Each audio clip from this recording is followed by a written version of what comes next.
It's Mike Bear with the Free Speech Media. I'm here in Arthur, Ontario. Go ahead and introduce yourself.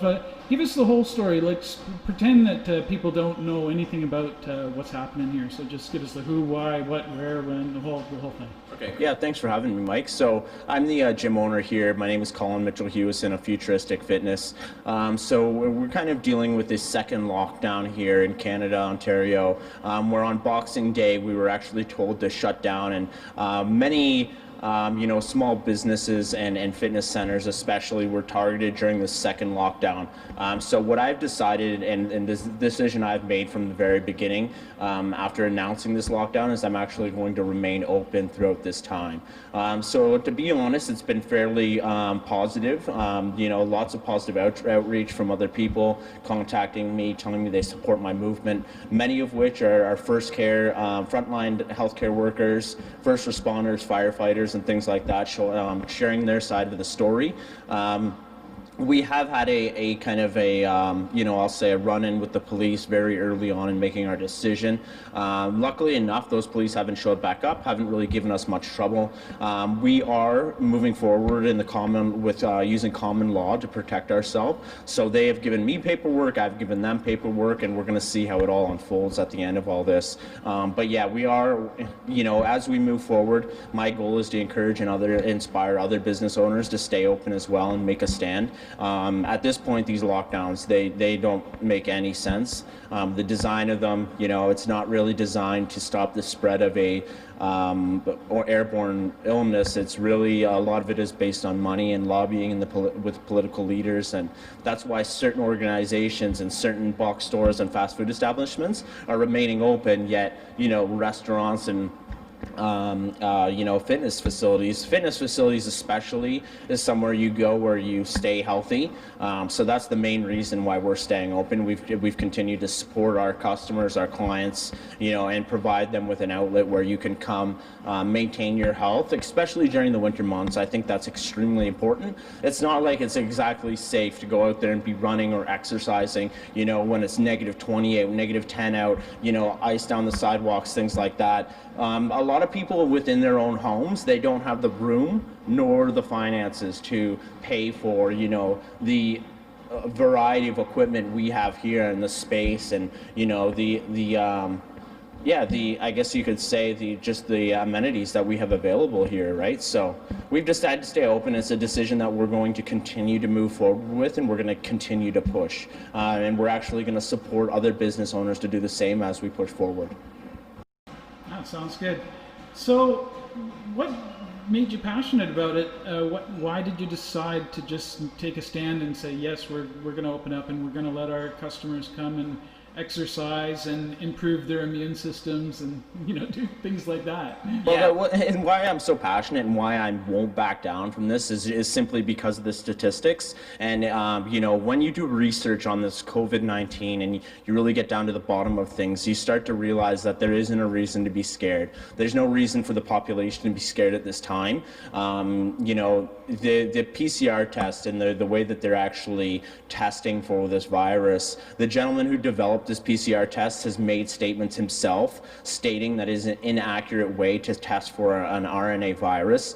Not only that, the death count and the number of deaths that's accumulated over the last year, they're not astronomical. So one other key statistic and that I'll bring up is the number of patients in ICU. And I got this off a lady just the other day.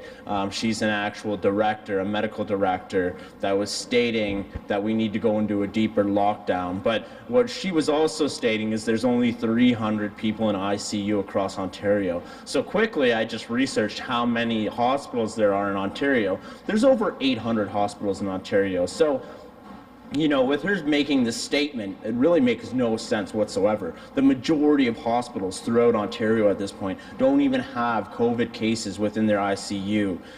The majority of everyone who has tested positive for COVID-19 has gotten over it in a relatively quick period of time in the comfort of their own home. And this is a statement that you can, and many people who have come in contact with this virus can confirm and reference, right? So that's what's made made me, being a fitness facility owner and trying to help people live a healthier life, that's what's made me so passionate about it, right? Because if we're not experiencing a large number of people in the hospital, or we're not experiencing a large number of deaths that's occurring, then to deal with a virus and an illness like this, it really comes down to protecting yourself and being active and eating healthy. And that's the things that we practice here and we teach, and those are the type of activities we engage in. So to shut down fitness facilities at this point makes no relative sense. So that's why we've decided to make the stand, and we won't back down.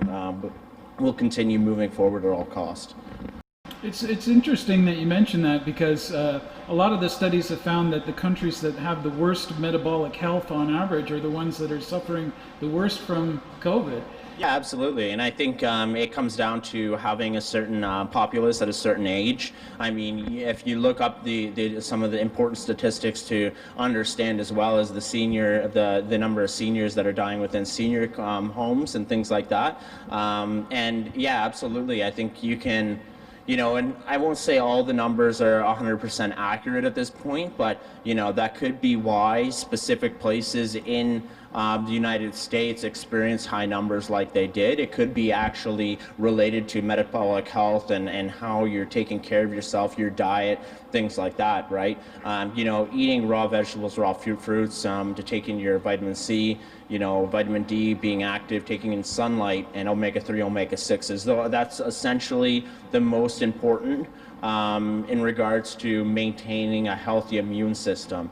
The other one is having a healthy respiratory system and being active, right? If you don't have a good diet and you don't stay active, then absolutely you're going to be at risk of this virus, right? So I think it's important to understand that as well. Rather than going about it telling everyone to wear masks and saying that the vaccine is the only way to move forward, we could be approaching this in a very different way, in a way that I'm explaining right now. We're not dealing with a virus that has an extremely high percentage of taking life. Then we're just trying to defend ourselves. And I think the healthiest way and best way to go about it is natural immunity and just staying healthy, adopting healthier living habits throughout this time. Or you can just not care, right? There's a lot of people that might have the mind state where I get COVID, and they continue drinking, they continue smoking, and that's fine, right? The freedom of choice, right, across the board. But I think for people that are going to push masks and push vaccines, I think the more appropriate way to go about this is simply push healthier living habits. And that's the approach I'm taking. That's the approach I think most people should take if they're going to be serious about defending themselves against this thing. Give us your parting thoughts. What you think is important for people to know. What's the message? Make it as simple in like 30 seconds or 1 minute. Yeah, so I think at this point the most important important important way to kind of conduct ourselves as a collective is just to continue living our lives. At this point, when you look at the data, there is no reason to be scared or listen to the media.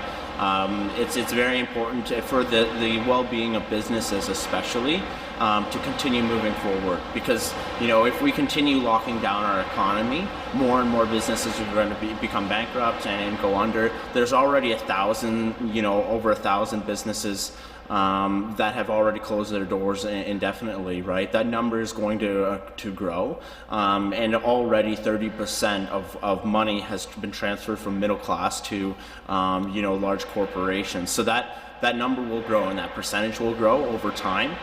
So that's something to realize as well. If we continue with these lockdowns and we continue being scared of this virus and we continue to shut our doors and we go into debt just to kind of keep our wheels turning, who says that those finances won't become less and less as we move forward, right? More businesses closing down, and then people having less choice in regard to where they're shopping, right?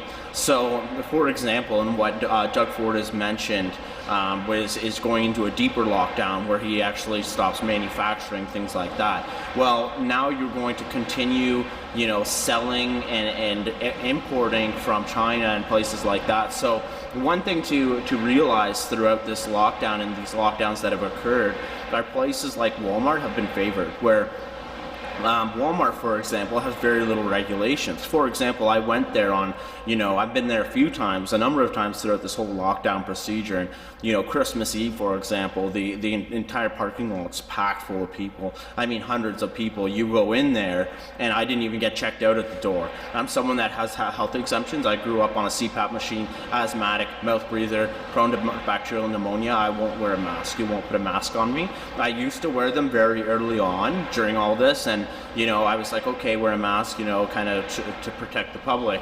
I used to get very uncomfortable very quick, and I would actually get a type of irritation in the lungs where they become scratchy and very, very uncomfortable. So I did a little bit of research into that, and there is some research stating that holding back droplets may play a difference in the actual, contact, but you're also putting yourself at risk if you have a buildup of bacteria within the lungs. Essentially, a mask will prevent you from being able to properly breathe in clean oxygen and then breathe out, CO2. What actually happens in the lungs there, it's very important, it's called a process of diffusion. And you take in clean oxygen, it gets passed through the lungs into your blood, and then your blood actually transferred that clean oxygen along with nutrients to not only your brain but your organs and your muscles, and then it actually pulls out the toxins, the CO2, and it actually brings it back to the lungs, and that's what you breathe out. When you wear a mask, it actually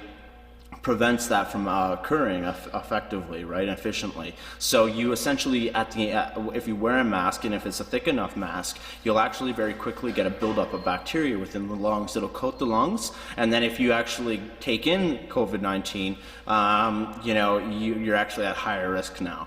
So there is a procedure to wearing masks, and I've talked to frontline healthcare workers about it.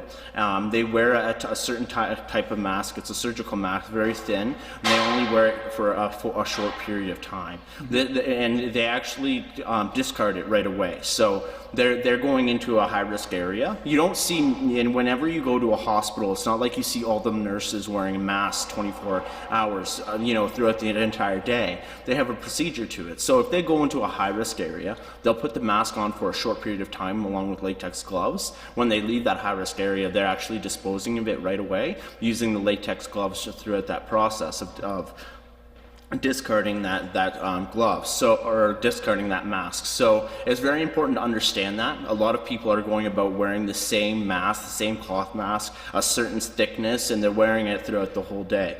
Well, now you're putting yourself at higher risk, and that's one thing that has occurred, in hospitals, and nurses have actually confirmed this, that they're actually experiencing a large number of people coming in with respiratory illness. A lot of them are bacterial pneumonia. They're actually experiencing higher numbers of this than they are COVID-19, which is very important to understand and for people to know. And I'm not anti-mask or pro-mask. I think freedom of choice is very important. And if you throw on a mask and you're feeling more protected against this virus, or if you have high-risk people at home and it's a choice you make, that's okay. I'm not against that by any means. But it's important to understand how to wear the mask and to make sure you're always putting on a clean mask and you're not wearing it for a prolonged amount of time. Your mask isn't too thick, restricting your airways.